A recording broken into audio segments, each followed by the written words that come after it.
There's a very simple story that has a very deep meaning. Let's see if we can plummet its depths to express what the meaning is for us. There was a young man who was very exhausted and jaded.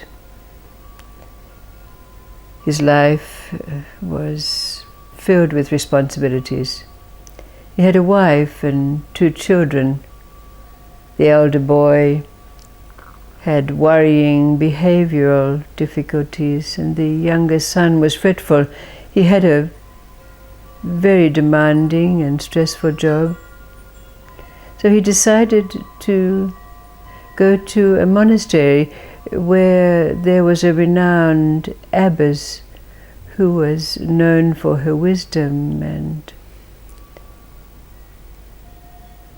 so he sought there the teachers who would guide him to peace and enlightenment, tranquility. But when he arrived at the monastery and had an interview with the abbess, she said, "You know, you can only be admitted to this monastery if you spend 7 days in retreat." And she pointed to a small room that was beside the foyer of the monastery. So the young man entered the retreat room, and for the first 2 days he wept and sobbed. On the 3rd day he vacillated between nausea and fear. And on the 4th and 5th days he reviewed his life. And on the 6th day he questioned every belief that he'd ever had. On the 7th day he found some peace and rest. And at the end of the 7th day, the abbess herself came to congratulate him on successfully completing those 7 days of retreat. And she told him she'd found exact teachers that were needed for him. And so she took him by the hand and led him out to the monastery gate. When she opened the gate and they stepped outside, there was the young man's wife and his 2 children, who greeted him joyfully. And as they embraced, she shut the monastery gate behind him. What does this simple story tell us?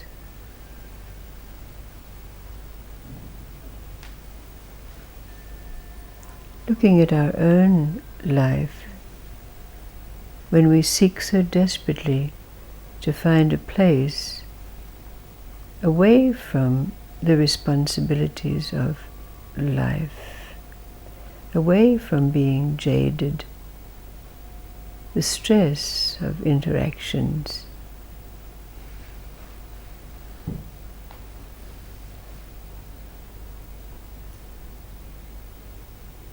What's the deep meaning of this story?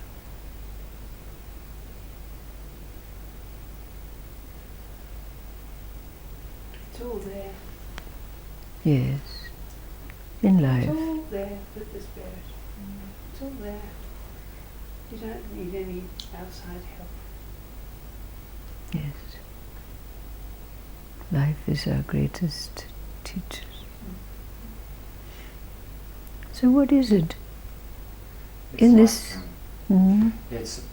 It's almost like you put your blinkers on, you're going through life, and then you decide things are this way or that way or whatever they might be, rather than being broad, and then that becomes your life and ritual after a period of time, and you forget there's more than just that.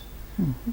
And then when you take the blinkers off and you widen out and you're able to explore what's going on, there's a whole lot of emotional baggage and a whole lot of other stuff that goes with that, Mm-hmm. that disappears, and then it brings you back to centre. Yes. So the question is then, how do you remain broad rather than being obsessive, compulsive, whatever you're trying to do, and being broad and being well balanced and grounded? So it's like he got back to that state by the looks of it, by Mm-hmm. going through all of those different days, because he went through different things in different days. And for me, that's real, because you have to let it all out. Right. For you to get back to centre, Okay. you have to let it go. So it's the process of letting go. So the question then becomes, is there a way that we can maintain our centre so we don't have to let go of anything? Or do we have to go into that and then let go and get back to centre again? Because that seems to be the process we go through. So it's an interesting question. Interesting process. Just an anecdote. There was a friend who I met when I really first came to Cairns, and she came with her husband to meditation for some time, and she was a very successful businesswoman. But she didn't come to meditation for some while, and I bumped into her in the street, and she was carrying a lot of weight. She'd increased her size quite considerably. And she said to me, "Oh, I don't have to come to meditation anymore because I'm living in the now." And I thought to myself, well, yes, you're living in the now, carrying all your baggage. Yes. I'm down with that. So what's our experience of being in retreat, going to vipassanas and going into isolation, meditating? We have to be willing to face. You have to be willing to face and go through whatever you need to let go of. And that's a really difficult thing to do sometimes if you don't want to do it. Right. Sometimes you're ready, other times you're not. Right. Sometimes you go into a retreat when you're not ready and you have to force your way through it. Yes.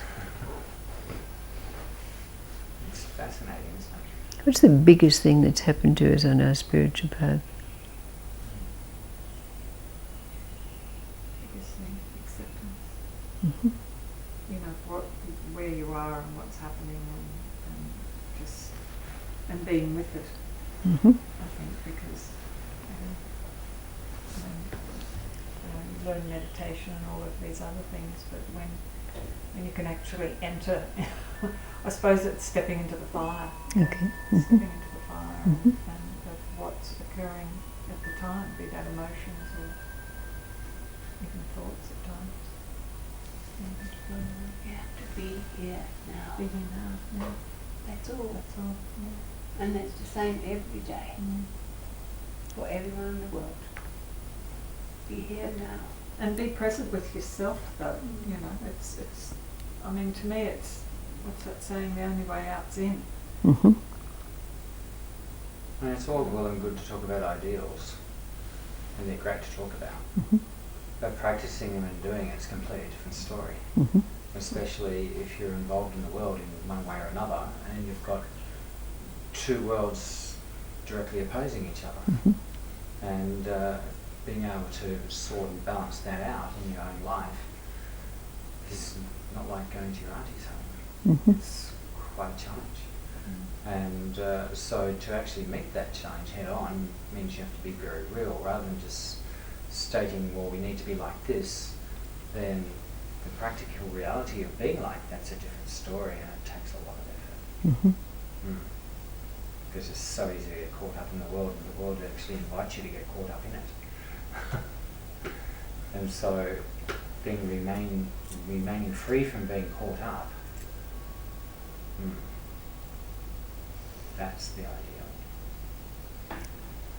So what do you think it means when the thought came about this lovely being who said, "Oh, I don't have to meditate anymore because I'm living in the now, and it was quite obvious that she was living in the now, carrying all her baggage. What is it that meditation does for us, besides focus the mind? What is it that occurs on this spiritual journey? Emptying. Emptying. Stripping away. Tearing off. Peeling.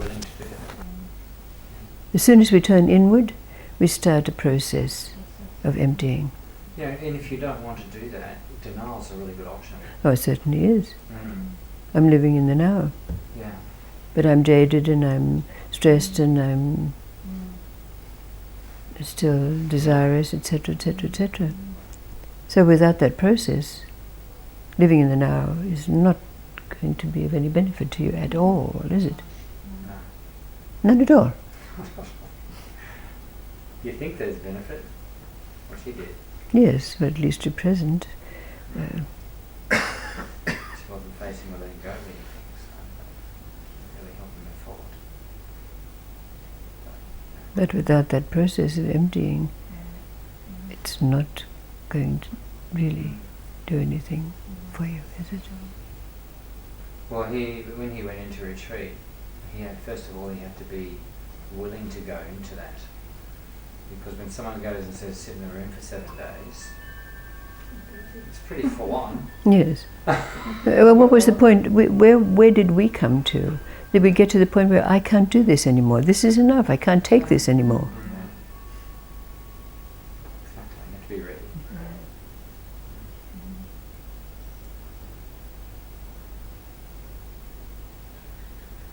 But it is important for us to recognize the process of the journey, the alchemy of the journey, the triggers, the psychology. I think for him, he was also ready to be honest with himself.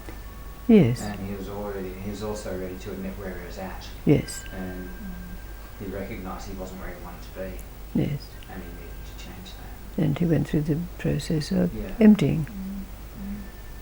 So honesty and acceptance of where you're at is the first step. That's Yes. called humility. Willingness to change, huh?